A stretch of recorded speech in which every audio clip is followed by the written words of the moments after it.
Hi friends, I'm Sonia. Welcome back to my channel. Simple at very creative. Hand embroidery honeycomb stitch എങ്ങനെ ചെയ്യാമെന്നാണ് ഈ വീഡിയോയിൽ share ചെയ്യുന്നത്. Honeycomb stitch blanket stitchന്റെ ഒരു variation ആണ്. ഇതൊരു ഫില്ലിംഗ് സ്റ്റിച്ച് ആയിട്ടാണ് ഹാൻഡ് എംബ്രോയിഡറിയിൽ യൂസ് ചെയ്യുന്നത്. ബ്ലാങ്കറ്റ് സ്റ്റിച്ച് ചെയ്യുന്ന ടെക്നിക് അറിയാവുന്നവർക്ക് ഈ സ്റ്റിച്ച് വളരെ ഈസിയാണ്. പ്രീവിയസ് വീഡിയോയിൽ ബ്ലാങ്കറ്റ് സ്റ്റിച്ച് എങ്ങനെ ചെയ്യാമെന്ന് ഡീറ്റെയിൽ ആയിട്ട് എക്സ്പ്ലെയിൻ ചെയ്തിട്ടുണ്ട്. അതിന്റെ ലിങ്ക് ഐ ബട്ടണിലും ഡിസ്ക്രിപ്ഷൻ ബോക്സിലും മെൻഷൻ ചെയ്തിട്ടുണ്ട്. കണ്ടിട്ടില്ലാത്തവർ കണ്ടു നോക്കുക. ഹണികോംബ് സ്റ്റിച്ച് എങ്ങനെ ചെയ്യാമെന്ന് നോക്കാം. ഇതിനായിട്ട് 6 എംബ്രോയിഡറി ത്രെഡ് ആണ് യൂസ് ചെയ്തിരിക്കുന്നത്. ആദ്യം 5 പാരലൽ ലൈൻ ഫാബ്രിക്കിൽ മാർക്ക് ചെയ്യുക. ഇനി ആദ്യത്തെ റോയിൽ ബ്ലാങ്കറ്റ് സ്റ്റിച്ച് ചെയ്ത് കംപ്ലീറ്റ് ചെയ്യുക.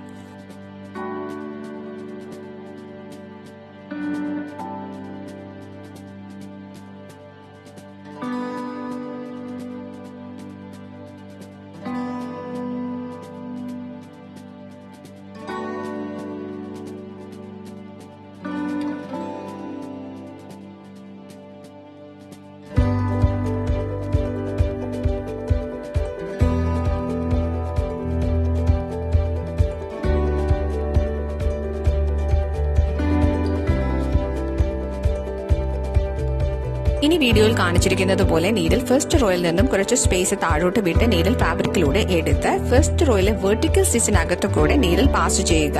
എന്നിട്ട് സെക്കൻഡ് റോയിലെ സ്റ്റിച്ച് ലൈനിൽ നീഡിൽ ഫാബ്രിക്കിലൂടെ താഴോട്ട് എടുക്കുക. ഫസ്റ്റ് റോയിൽ നിന്നും താഴോട്ട് കുറച്ച് സ്പേസ് വിട്ട് നീഡിൽ ഫാബ്രിക്കിലൂടെ എടുക്കുക. വീണ്ടും വെർട്ടിക്കൽ സ്റ്റിച്ചിനകത്തു കൂടെ നീഡിൽ പാസ് ചെയ്യുക. ഈ പ്രോസസ് കണ്ടിന്യൂ ചെയ്യുക. ഇങ്ങനെ ചെയ്യുമ്പോൾ ഒരു ഹണികോംബ് സ്ട്രക്ചർ ഫോം ആകും. ഇതുപോലെ ബാലൻസ് റോയും ചെയ്ത് കംപ്ലീറ്റ് ചെയ്യുക. ഇങ്ങനെയാണ് ഹണികോംബ് സ്റ്റിച്ച് ചെയ്യുന്നത്.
For any clarification, please write in the comment section and press the like button to this video if this was useful.